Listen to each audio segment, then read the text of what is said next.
Olá, doutora Alex, boa noite. Oi, Neile, boa noite. Tudo bem? Boa noite. O pessoal está entrando aí. Bruno, Pri, obrigada pela participação. Acho que a gente pode começar nosso tema, né? Bem-vindo, doutora Alex. Prazer tê-lo aqui comigo. Prazer é todo meu. Adoro fazer live para a gente dividir conhecimento, né? De dividir essa alegria de tentar ajudar as pessoas a mudar um pouquinho a cabeça e os paradigmas. Isso mesmo, acho importante. Nós dois somos psicólogos, vamos nos apresentar aqui brevemente. Doutora Alex, trabalhei com constelação familiar. Quero falar um pouquinho do seu trabalho também, né, doutora Alex? Uhum. E fique à vontade para falar de você. O tema hoje é autoconhecimento e felicidade. Espero trazer um pouco de felicidade e autoconhecimento para as pessoas que estarão aqui conosco hoje. Bom, vou fazer uma breve apresentação. Eu sou psicólogo clínico e psicanalista há 25 anos. Sou especialista em psicologia hospitalar. Sou especialista em psicologia positiva, que é a ciência da felicidade. Sou especialista em análise sistêmica, cuja ferramenta principal é a constelação.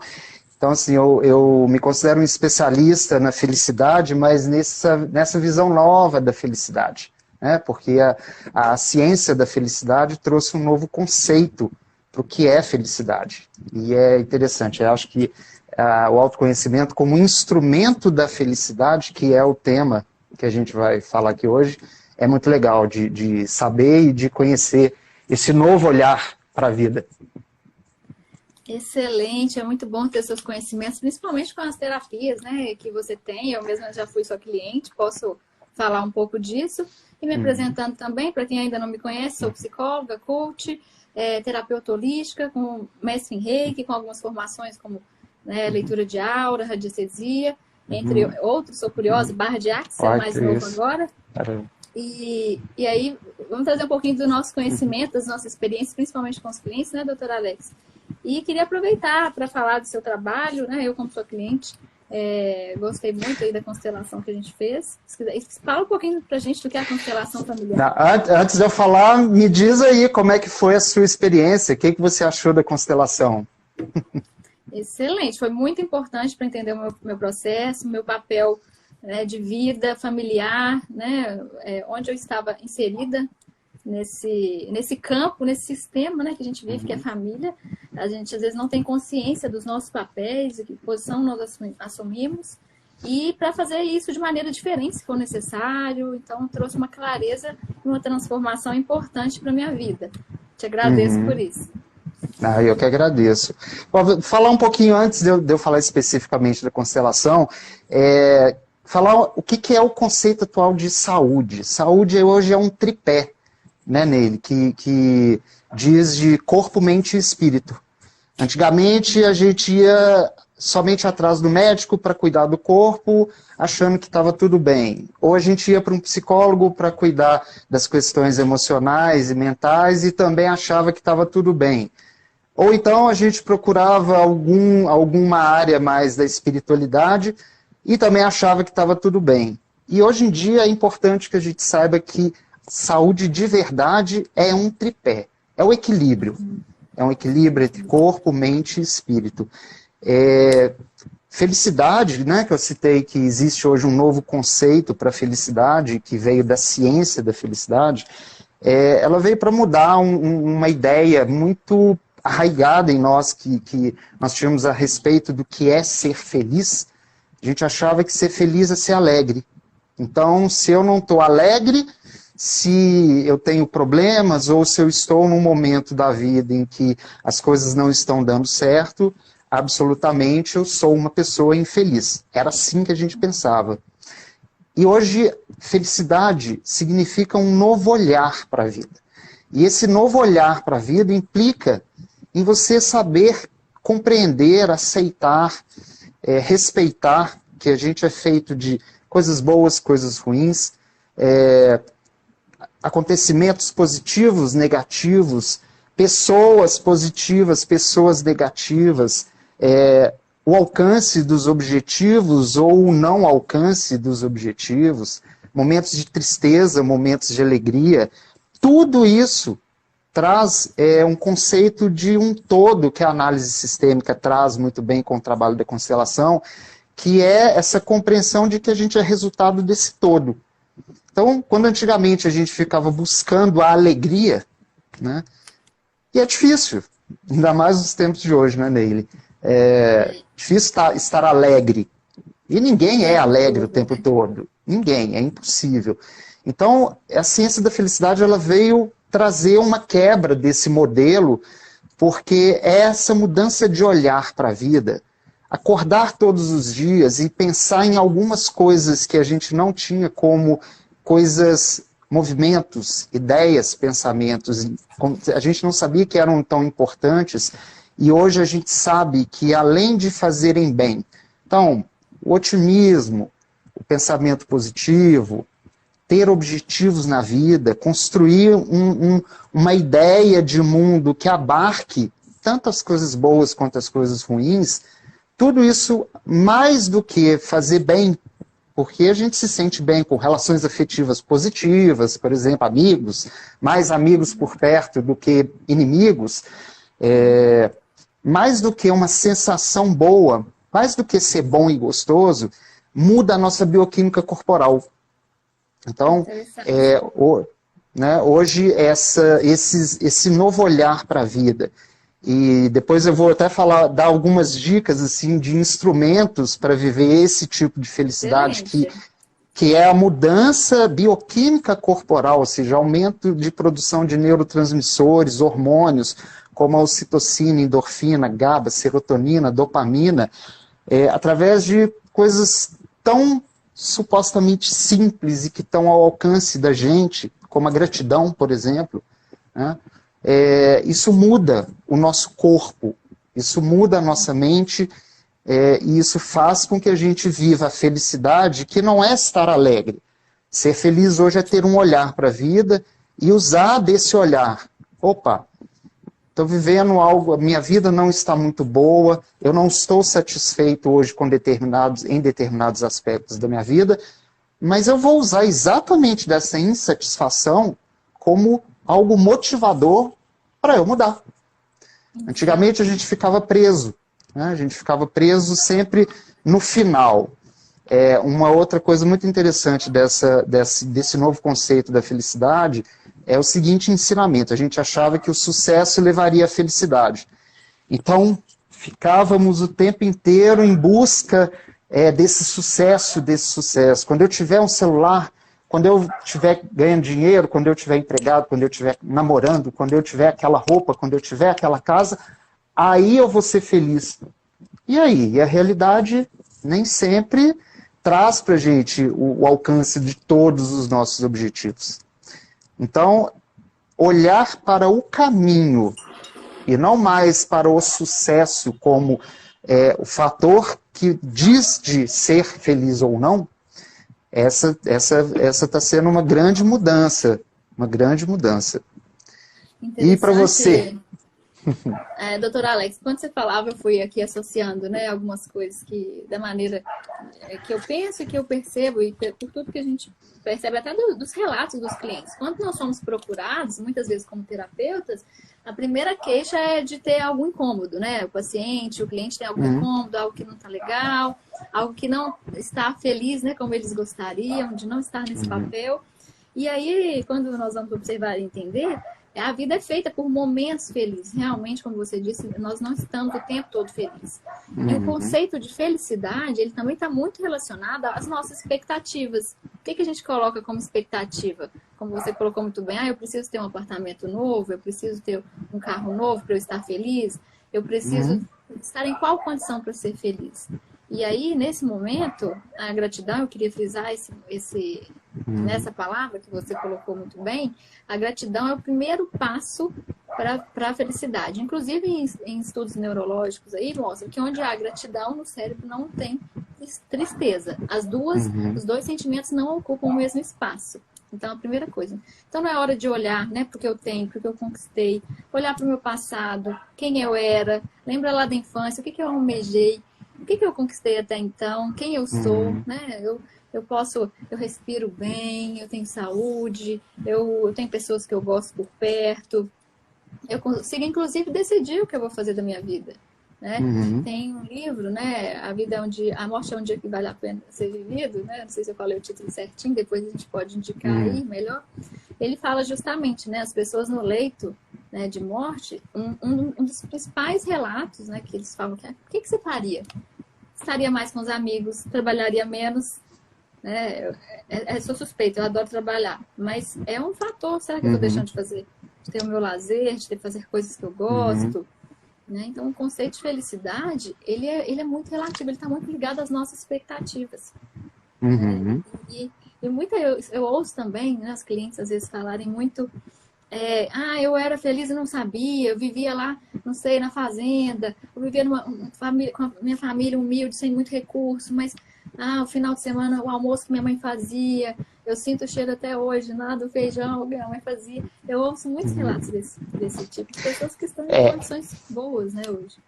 Sim, é muito interessante porque existem alguns pensamentos que já fazem parte do nosso imaginário, mas a gente não sabia até o advento dessa ciência da felicidade, né, do estudo da ciência da felicidade como algo que provoca, que pode ser quantificado, né, que a gente nunca fez muito sentido. Por exemplo, se todo mundo fosse rico, todo rico deveria ser feliz, supostamente. Todas as pessoas que têm muitas dívidas deveriam ser infelizes. E não é. Né? E não é. A felicidade é uma questão subjetiva. Eu atendo muitos pacientes, até mesmo pacientes com idade mais avançada, e é muito interessante que no meu protocolo, Neile e pessoal, eu vejo muita gente já aposentada, muita gente que supostamente já alcançou todos os objetivos que acha que poderia ter alcançado, e de repente, exatamente por ainda ter essa ideia de que o sucesso leva à felicidade, e aí ela pensa assim, isso é muito comum, tá? E aí ela pensa assim, eu tenho tudo, e eu não estou feliz, e eu continuo, e se entrega. Eu escuto muito uma demanda assim, mas eu já estou numa idade, eu já estou aposentado, eu não tenho mais nada para fazer. É o contrário. Quando eu fiz minha especialização no Einstein, né, de psicologia hospitalar, eu aprendi uma coisa muito interessante. Até mesmo quando as pessoas estão no CTI, né, à beira da morte, existe força de vida. A gente só não tem possibilidades quando morre. Isso foi um grande ensinamento que eu tive. Eu fazia psicanálise, eu atendia pessoas que estavam no CTI, que supostamente não falavam, mas elas se comunicavam através do olhar. Então, a felicidade como uma mudança de olhar que começa com acordar. É preciso acordar todo dia, ter algum objetivo na vida. Né? Felicidade hoje é ter um olhar para a vida que não se baseia somente no sucesso, mas é preciso ter algum objetivo. E aí uma outra mudança grande nesse conceito novo de felicidade foi a simplificação das coisas, o propósito de vida. Né? Imagina, ter propósito de vida, missão de vida, isso é coisa para santo. Né? Imagina, eu vou ter que abandonar todos os meus bens materiais, eu vou ter que virar uma pessoa santa. Não tem nada disso. Propósito de vida é um dos instrumentos importantíssimos para essa felicidade bioquímica. Ter um propósito na vida faz com que, quando a gente encontra um trabalho que tem um propósito, que está ligado a um propósito de vida, porque não precisa ser nada grandioso, salvar a humanidade. Não, pode ser algo simples. Propósito de vida. Uma vez um paciente falou comigo, então eu posso considerar que o meu propósito de vida é contar história? Pode, isso te arrepia. Quando você pensa em contar história para alguém, e aí? Então, você vive o seu propósito? Não, imagina, eu vou ter que fazer um curso para contar história para uma plateia. Não, você pode contar para uma pessoa num ponto de ônibus. Isso já vai gerar modificação bioquímica no seu corpo. E a partir daí, é essa felicidade que pode te levar ao sucesso. Então, está havendo essa grande mudança no paradigma a respeito da felicidade e sucesso, que é isso. Não é o sucesso que leva à felicidade, é a felicidade que pode te levar ao sucesso, ou não. Muito bom. Muito boa essa colocação, doutor Alex. E aí, eu quero que você fale, né, a cereja do bolo aí, mais ao final da nossa live, que são essas dicas, né? E aproveitando aqui, a Isabela, nossa amiga gaúcha, falou que adora esse tema. Quem quiser fazer perguntas, fique à vontade. Nós estamos aqui com um especialista para falar. O El, querido amigo, mandou aqui: a felicidade é volátil. Só sabemos que somos felizes por comparação, já dizia Friedrich Nietzsche. E é isso mesmo. Obrigada, El, pela frase forte. E você colocou muito bem, doutor Alex, essa questão da expectativa. E às vezes, né, eu trabalho no mundo corporativo, numa área de recursos humanos também, fora a questão terapêutica. E eu percebo, as pessoas, a questão da felicidade é muito importante que as pessoas estejam fazendo o que elas gostam, né? E aí, quando eu recebo esse tipo de demanda, da questão de, eu estou numa área, mas se eu for para uma área diferente, eu vou ganhar pouco, eu não vou ganhar bem, né? E aí eu falo o contrário. Às vezes você dá um passo atrás, ingressa numa área que você gosta, tem amor e paixão, e aquilo vai acender, você vai produzir, você vai fazer com gosto, você vai se dedicar. Isso é muito importante. E adorei a sua questão de falar, a felicidade leva ao sucesso. É muito mais fácil que leva. Aproveitando esse caso aí, né, esse exemplo aí que você deu, as pessoas, elas estão começando a compreender o seguinte: quanto mais felizes nós estamos, mais chance de ter sucesso. É o contrário do que nós imaginávamos. Porque muitas vezes a gente escolhe uma área de sucesso, ou seja, eu ganho muito dinheiro, mas isso não me traz felicidade. Olha que círculo, que prisão de infelicidade que nós, seres humanos, nos prendemos durante séculos e séculos, achando que, não, o sucesso me leva à felicidade. E não é o sucesso. O sucesso, na verdade, a conquista dos nossos objetivos, sejam eles quais forem, é uma possibilidade, não é uma certeza. Mas a felicidade pode ser uma certeza. E a felicidade começa quando a gente acorda de manhã com algo positivo na cabeça, com a gratidão, com um objetivo, com uma pergunta que eu acho importantíssima, que é o que eu quero hoje? Eu quero ser feliz ou infeliz? Porque a felicidade antigamente, por ser sinônimo de alegria, e ninguém é alegre o tempo todo, tornou-se uma ideia utópica. Na felicidade, isso não existe. Isso é algo que não existe. E a felicidade, ela pode ser aprendida, a felicidade é contagiosa e ela é verdadeira. Agora, né, voltando para o tema do autoconhecimento, como que a gente consegue, então, pensar em ter objetivos, pensar em ser feliz antes de obter sucesso em alguma área?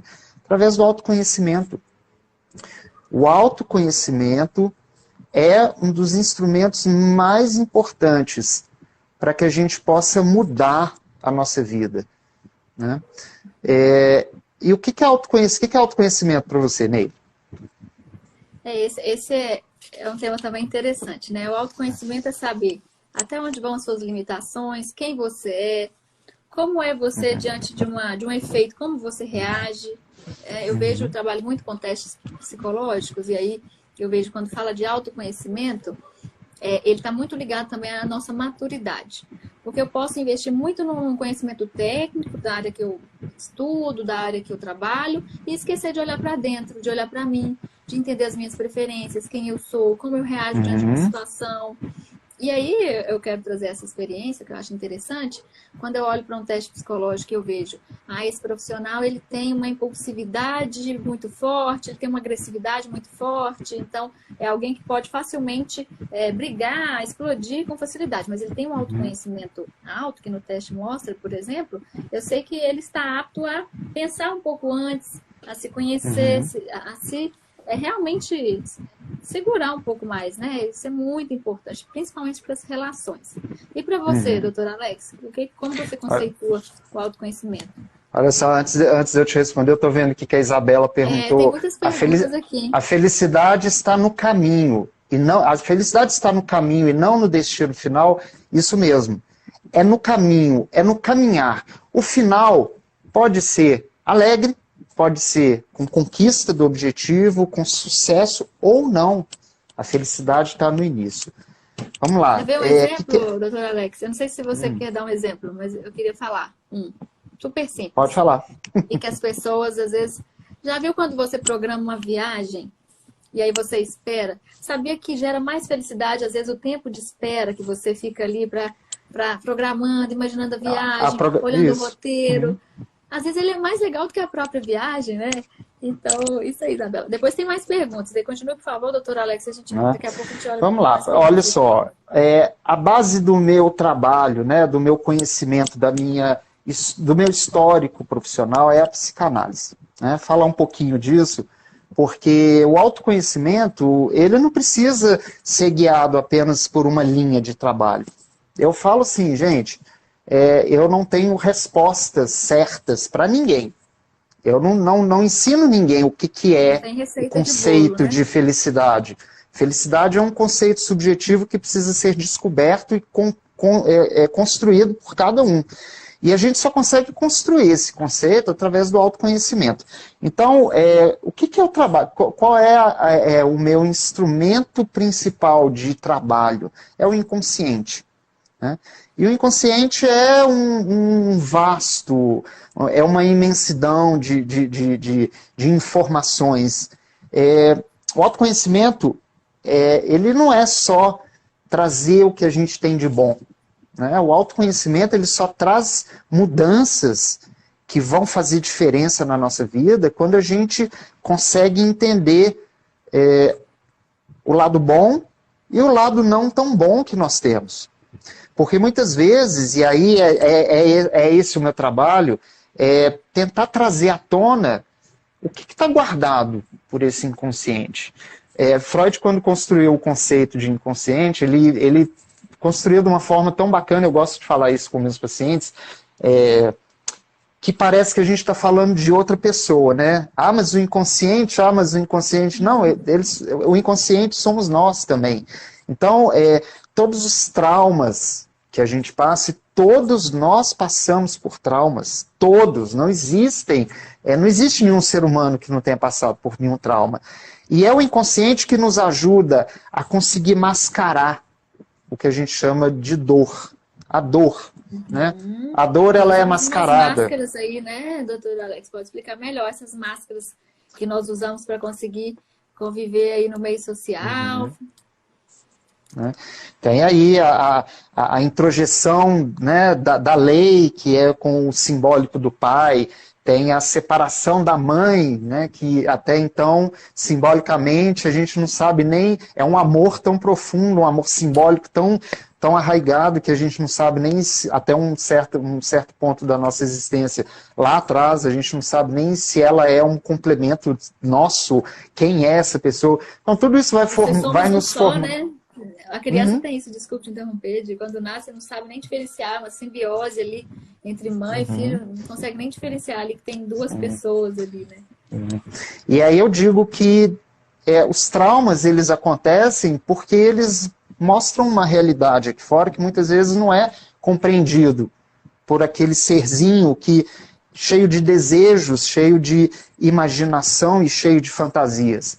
Então eu digo que os traumas, quando eles são incorporados e eles são... há um mecanismo sintomático para que a gente não sofra tanto com eles, né? Então a gente constrói, o inconsciente ajuda a gente a mascará-los através dos sintomas. Muitas vezes a gente consegue passar uma vida inteira, porque o trauma fica batendo, né? Ele fica ali, ele existe, ele não deixou de existir, mas através dessa sofisticação do nosso próprio inconsciente, a gente consegue sobreviver, digamos assim.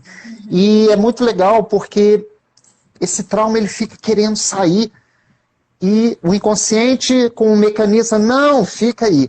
É isso que eu chamo de sofrimento, do adoecimento emocional. Essa incompreensão do que está, essa luta interna entre nós. E como é que eu, como psicólogo e psicanalista e com as minhas especializações, ajudo as pessoas a se autoconhecerem?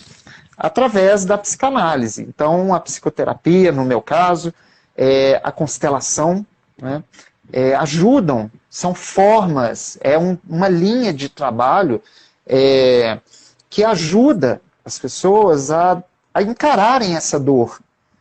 Porque, na verdade, o autoconhecimento ele é fundamental por completo. É preciso se conhecer. E como você falou muito bem, se conhecer é saber os seus limites, as suas qualidades, as suas capacidades, mas também os seus defeitos, o que você tem de bom, o que você tem de ruim, quais escolhas você fez e que não estão funcionando mais, né?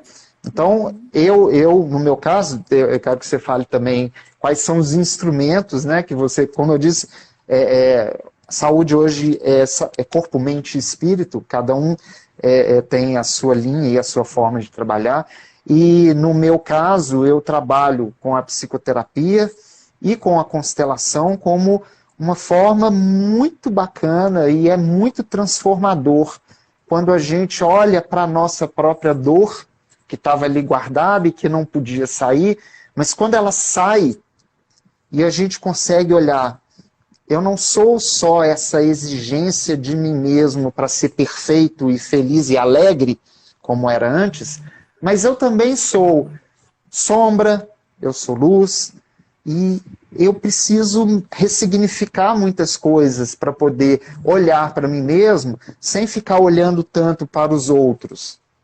Esse que é o grande trabalho, e aí a constelação até entra, né? Você pediu para eu explicar um pouquinho o que é. A constelação, para quem não sabe, ela é uma terapia breve. Eu não gosto muito do nome constelação, porque leva a crer um trabalho de adivinhação, né? E não é, constelação na verdade é um erro de tradução, assim como aconteceu na obra de Freud, quando foi traduzida do alemão para o inglês e do inglês para o português. Então, constelação, na verdade, em alemão, porque quem criou a constelação foi o Bert Hellinger, né, que é um terapeuta alemão, deveria ter sido chamada de representação. O trabalho da constelação, eu digo que é 1 ano de terapia.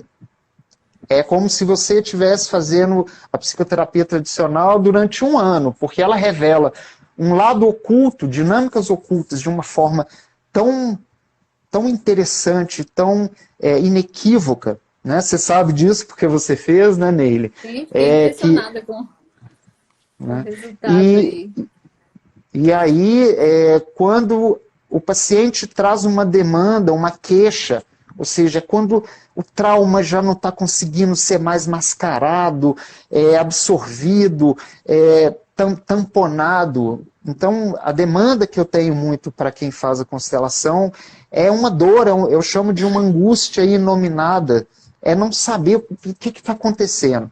E a constelação é um processo muito transformador, porque através do processo, onde o paciente é levado, é convidado a representar determinados elementos, que na medida da consulta, porque eu chamo os meus pacientes a usar da comunicação verbal como se fosse uma psicoterapia tradicional, mas a hora da constelação é a hora da representação, é a hora da comunicação visual, onde a gente não consegue elaborar muito bem.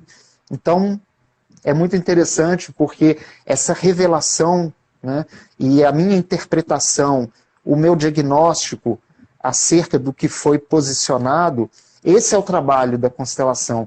É você olhar para um lado que estava oculto e que a gente nem imaginava que fosse assim, para que a gente possa, se autoconhecendo dessa forma tão profunda, olhando para a zona de conforto. Eu falo que a minha constelação mostra a zona de conforto que foi construída por nós numa vida inteira e que não está funcionando mais.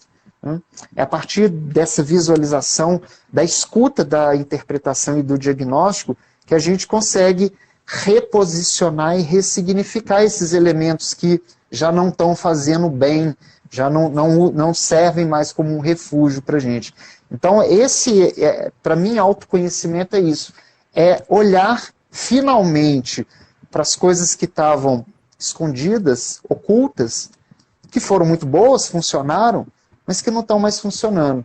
Então, eu sou meio suspeito para falar da constelação, porque eu tenho centenas e centenas de experiências fantásticas com os pacientes, e é realmente transformador, é um processo de autoconhecimento muito profundo. E é impressionante, né? Eu tô vendo o El falando aqui que já participou de uma, achou incrível. Eu fiz, inclusive, uma com bonecos, né? Que o Dr. Alex utilizava de bonecos. E você manipula ali os bonecos sem saber quem é o personagem e o que ele... né? Você tá movimentando onde... O Dr. Alex faz as perguntas chaves dele lá. E a gente vai falando onde que fica o boneco, o que ele faz. E no final ele traz toda uma interpretação que mostra onde nós estamos naquele sistema familiar. E às vezes nós estamos repetindo crenças familiares, repetindo padrões que são tóxicos para nós. Então é o momento de você ter a oportunidade de mudar. Doutor Alex, antes de eu falar aqui, responder da minha parte, o que a terapia holística, o que o meu trabalho tem de técnica para isso, eu queria agradecer aqui. Eu estou vendo se o fã-clube que a gente contratou está aqui ou não, tá? Para falar aqui pra gente. Mas tem algumas perguntas aqui. Diego entrou, obrigada. Aqui. Vovô C, não sei pronunciar, falou autoconhecimento para mim, além destes que o doutor falou, é saber dominar as emoções, perfeito, realmente dominar as emoções, tem a ver com controle emocional, tem a ver com autoconhecimento, que eu sei, que eu sou explosivo diante de tal situação, quando eu vejo que a situação já começa a acontecer, é o momento de eu tentar, né, respirar fundo, contar até 10, né, o contar até 10 tem um mecanismo ali biológico, né, de respirar, de deixar passar o calor da emoção, né, quando a gente brinca de contar até 10, tem todo um sentido. Ele fala muito boa explicação sobre o mecanismo do inconsciente para mascarar sintomas. Realmente, nós vivemos, às vezes, mascarando os nossos sintomas. Somos muito superficiais, daí fica difícil olhar para dentro e se conhecer. Sim, nós lutamos contra isso. Às vezes, nós não queremos nem acessar esse inconsciente, não acessar as nossas feridas, as nossas dores, os nossos traumas, né? E é importante cavar isso e trabalhar, curar essa cicatriz com essas terapias, com as técnicas possíveis. Não adianta, igual o Dr. Alex disse aqui muito bem, vai chegar um momento que esse trauma ele fica ali latente. Em algum momento ele pode ir para a somatização e você adoecer fisicamente, ele pode despertar algum mecanismo ali de defesa mental e você ter uma depressão, por exemplo, entre outras ansiedades que a gente tem aí, como síndrome do pânico. E aqui uma questão de felicidade também, uma questão de atitude, obrigada, não sei como pronunciar, vou dizer, né? Ele participou muito. Aqui rapidinho a Kátia falou, às vezes somos felizes e nem sabemos que somos, realmente, às vezes a gente precisa sair dessa felicidade, né? E buscar passar por algo diferente para reconhecer e agradecer. E sim, importante demais buscar aí o autoconhecimento para essa felicidade, né? Isso é importantíssimo. Obrigada, Jaqueline. Pode falar do só fazer um adendozinho a respeito do trauma e do sintoma. Existe, só para explicar um pouquinho para as pessoas, nós temos duas instâncias dentro de nós. É o campo do querer, do que eu quero, é o que a gente chama de o real. É o que eu quero, é o que eu realmente sou, é o que eu não quero viver e tudo mais.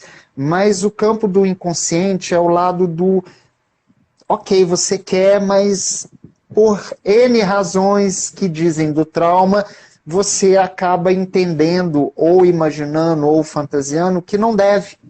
Né? Isso é muito interessante, porque é isso que eu chamo de mecanismo sintomático. Muitas vezes os traumas eles podem ser reais, por exemplo, você passa uma infância inteira, muito tempo do seu crescimento ouvindo que você é burra, né? Seja com palavras ou seja com olhares, pode ser imaginado. E você toma isso como verdade, porque a gente está sempre buscando o amor simbólico. A constelação também é muito interessante. A constelação também é muito... Desculpa. Só porque o Patrick fez um comentário que vai somar aí no que você está falando exatamente agora. Patrick coloca, quero saber o poder do elogio, quanto muda vidas. Você acabou de falar da crítica, do olhar de crítica. Desculpa, continue, doutora Alex, só porque tem muito a ver aí. Não, não, imagina. Então, muitas vezes a gente cria esse mecanismo que faz com que a gente embote o trauma, né, que é uma realidade dura de ser olhada ou entendida e pode ser inclusive imaginada por necessidade de sobrevivência. Então, muitas vezes a gente não acessa a dor porque não pode, é para sobreviver. Então, é muito bacana, eu sou apaixonado com a psicanálise porque eu mostro, o meu trabalho é ajudar as pessoas a entender que o sintoma, como diz Freud, uma frase do Freud que eu repito muito, até brinco com meus pacientes assim, só, vocês, depois de um tempo, vocês vão ter essa frase guardada, esse conceito.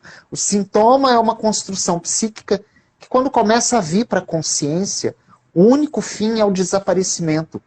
Então, esse conhecimento da sua dor, do seu trauma, a compreensão que as psicoterapias, as terapias alternativas, seja qualquer forma de conhecimento que as pessoas possam buscar, né, todas elas ajudam a gente a revelar isso que a gente achou que não deveria ou não podia ser revelado.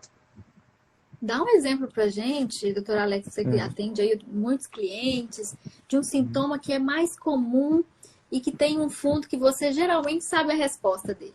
Conta pra gente um sintoma assim que, nossa, aparece muito no seu consultório.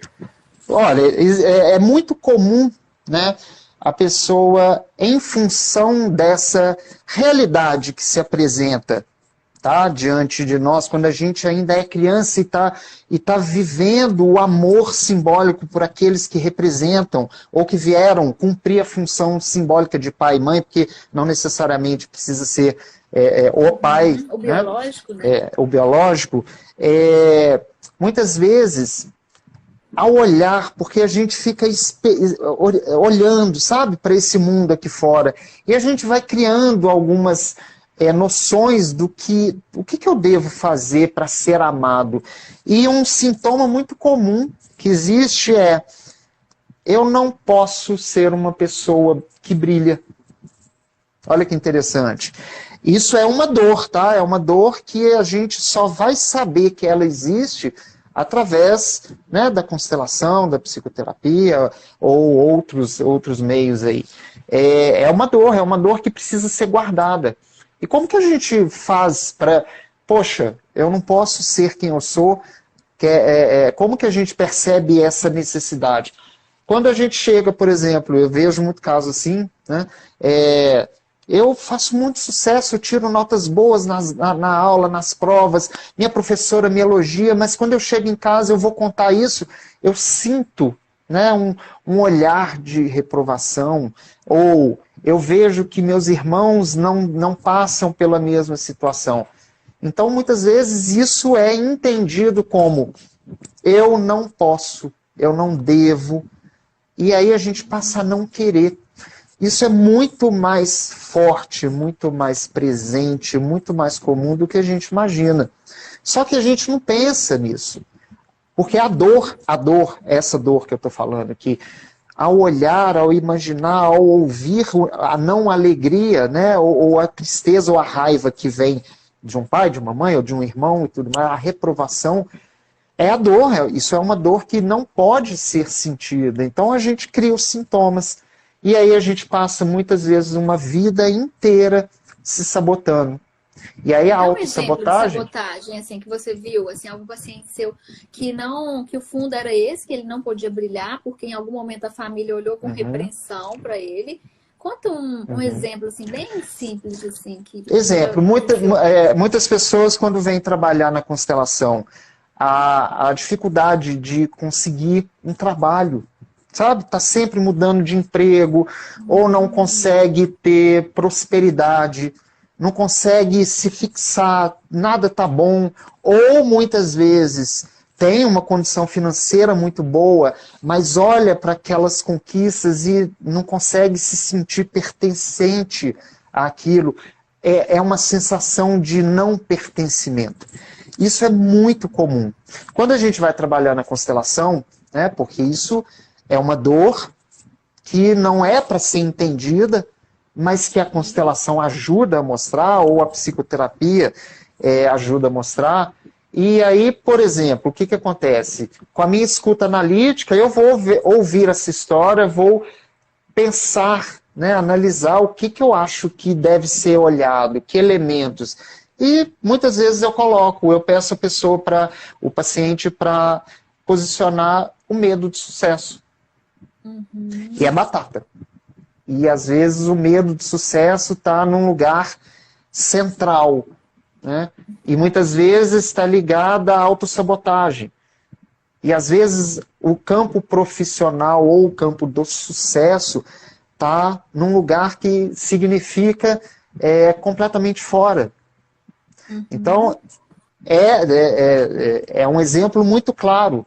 E aí, quando a gente vai ver, né, onde está posicionado o pai e a mãe? Porque para análise sistêmica, cuja ferramenta principal é a constelação, todos os lugares têm o seu lugar equilibrado, de equilíbrio. Não é um lugar correto, é um lugar equilibrado, onde faz com que a gente, ao posicionar, mostre muito claramente, por isso que eu falo que a constelação é um processo de autoconhecimento muito profundo, porque quando eu dou a interpretação e o diagnóstico, você vê claramente que não foi apreendido por aquele paciente o papel simbólico do pai, da mãe, né? O papel simbólico, o que ele colocou no lugar das fontes de energia de vida, por exemplo, o sucesso, a prosperidade, o dinheiro, a profissão.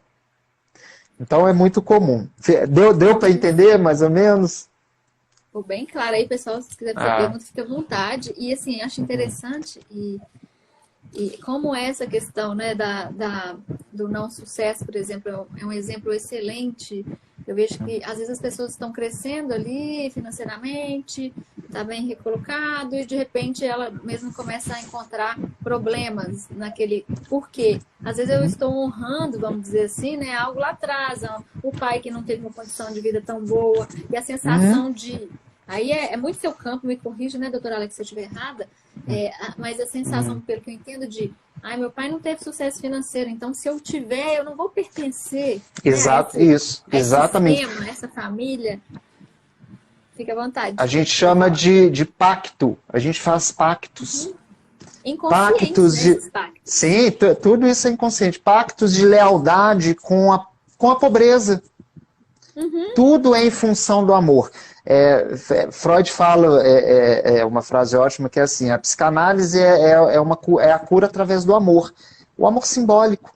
Né? Porque tudo é simbólico, tudo é energia, tudo é simbólico. A realidade ela pode ser vivenciada.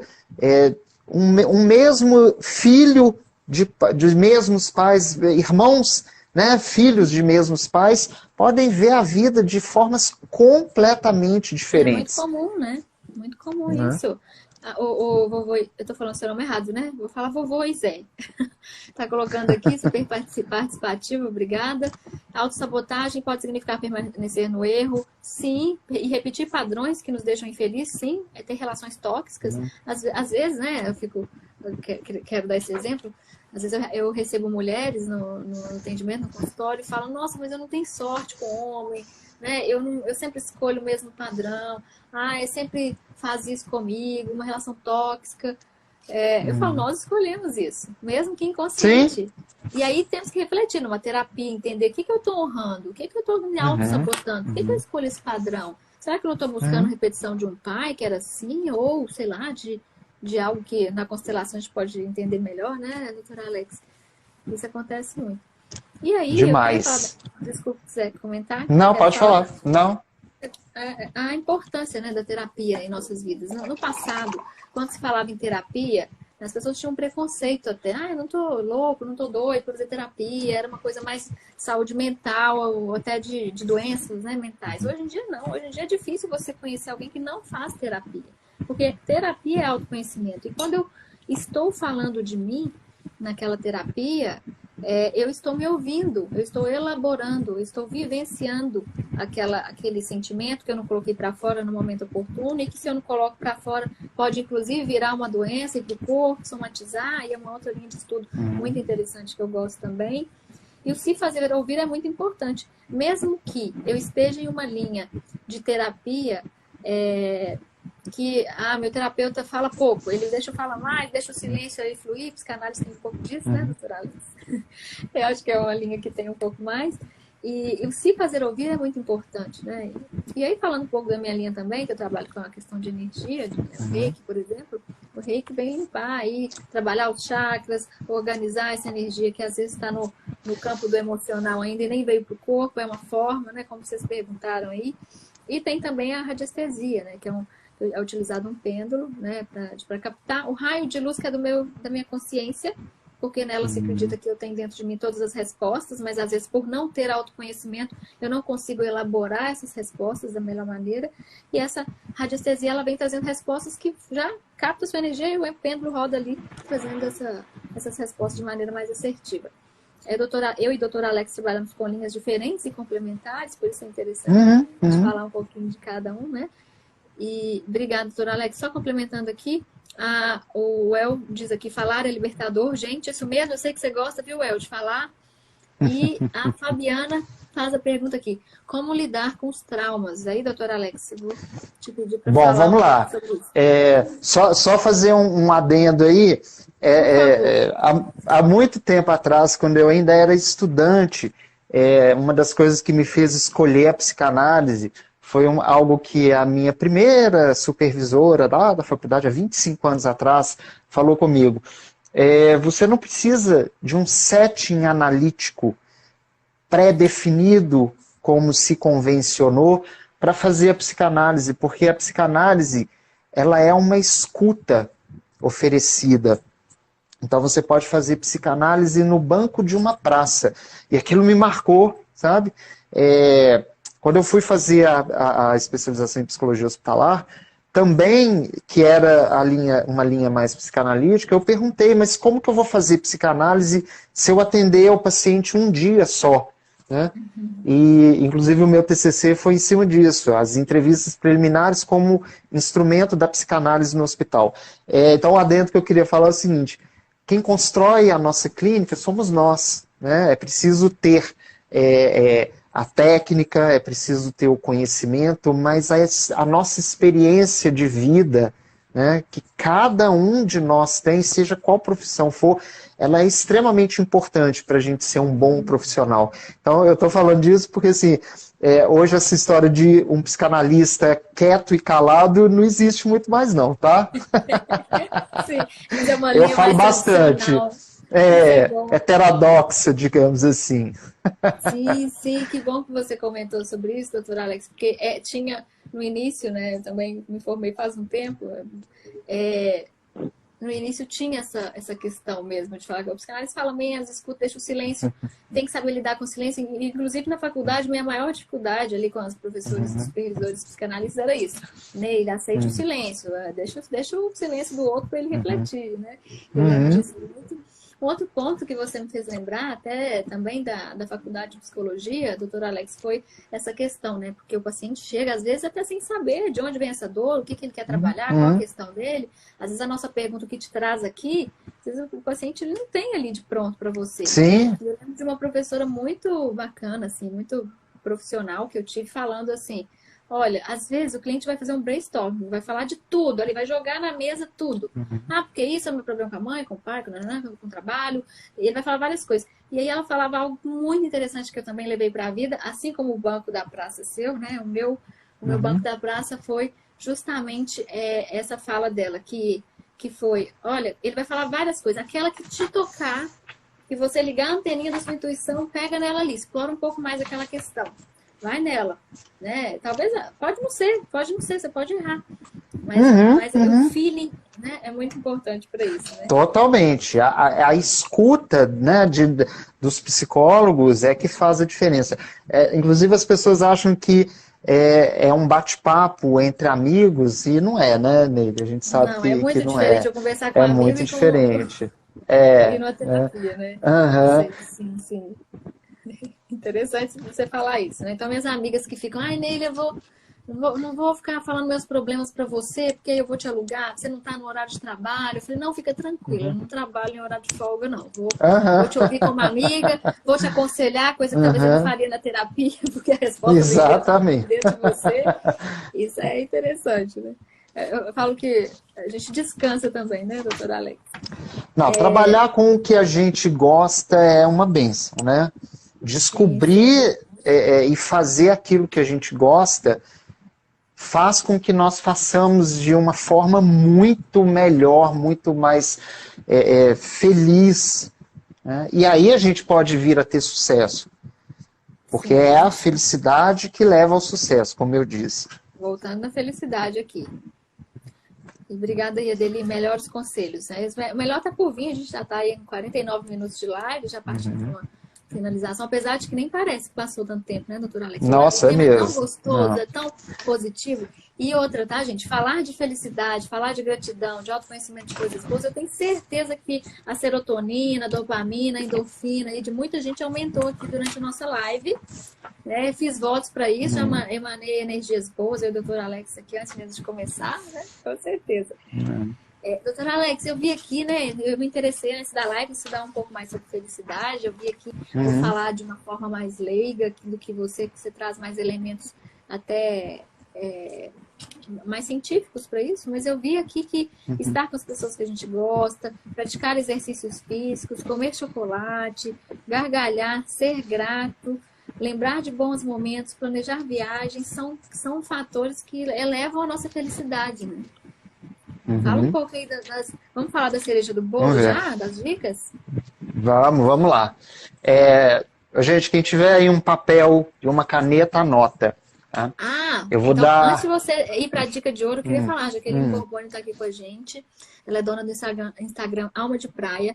Ela é uma pessoa que aí fez uma troca, desculpa a exposição, Jaqueline, eu sei que você não vai importar, do mundo corporativo para morar aí na praia, trabalhar com o Instagram Alma de Praia, que leva os turistas aí aos melhores momentos, organiza as viagens, eu mesmo fui cliente dela, então eu quis falar dela aqui porque é algo que dá muito relacionado à felicidade, tá? Viagem, ser bem recebido.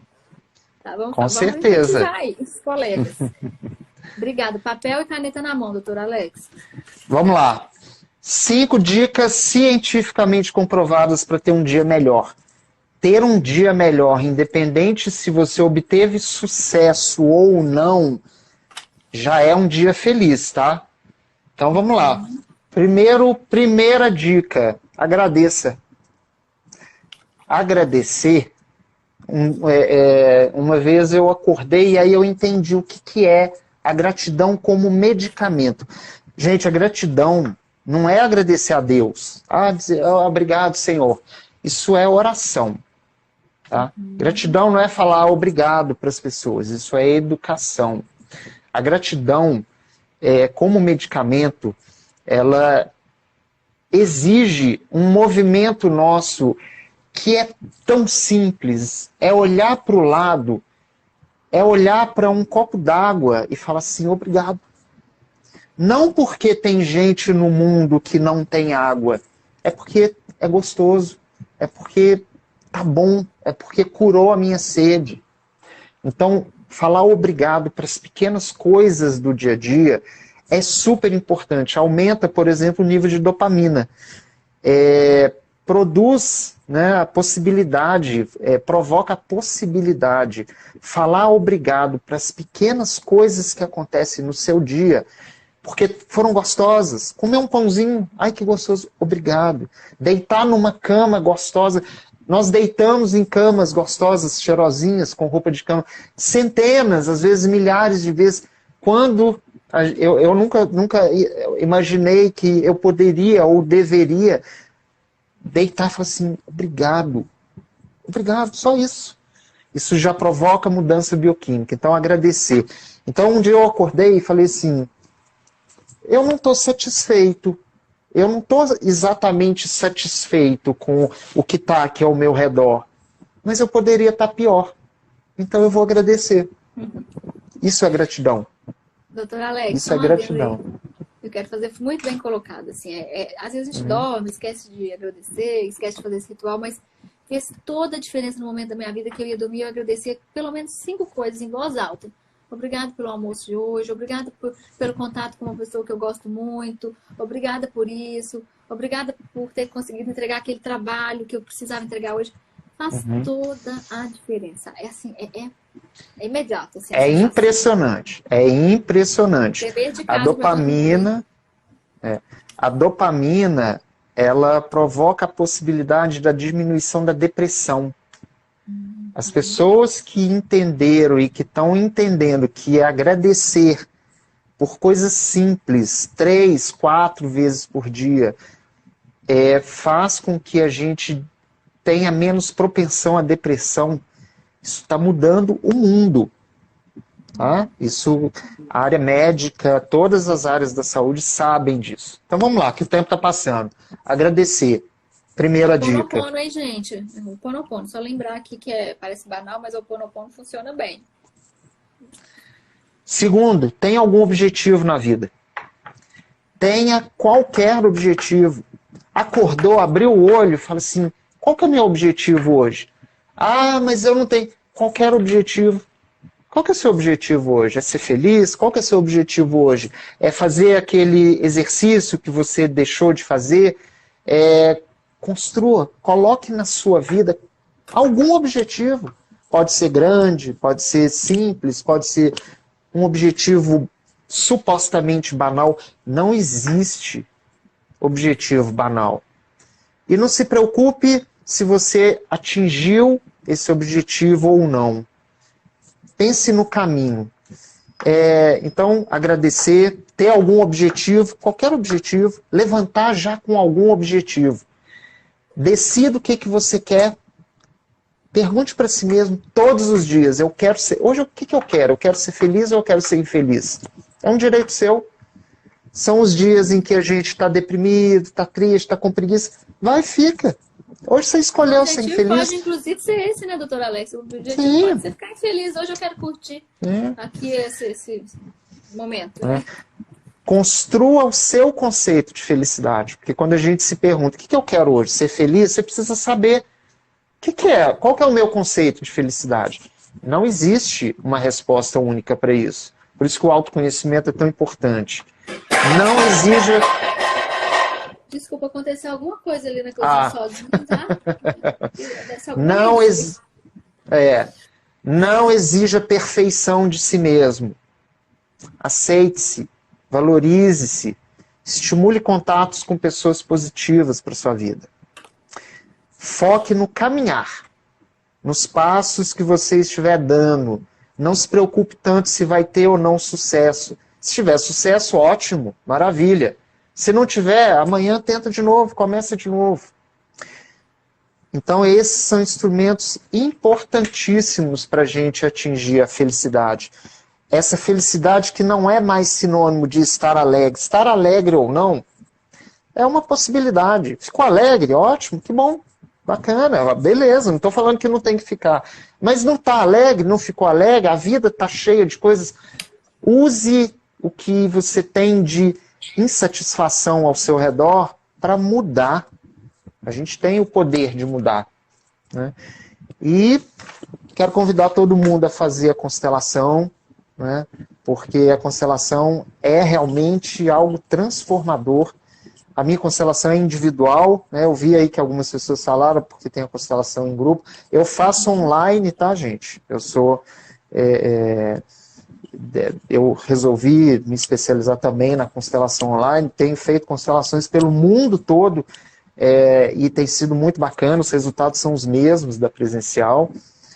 E fica aí o convite, né, pra gente, eu ofereço a minha escuta aí para vocês se conhecerem mais e tentar sair desse lugar de sofrimento e dor que muitas vezes a gente vive e nem sabe o porquê. Quero agradecer você, viu, Ney, pela oportunidade. Imagina, eu que agradeço o convite, doutora Alex. Já tinha um tempo que a gente já conversava, né, de fazer, e quero reforçar aqui esses pontos que foram falados, que a felicidade ela é feita de momentos, a felicidade ela tem a ver com as nossas escolhas do que é ser feliz, das nossas expectativas, e um ponto dos mais importantes aqui é a gratidão, que não é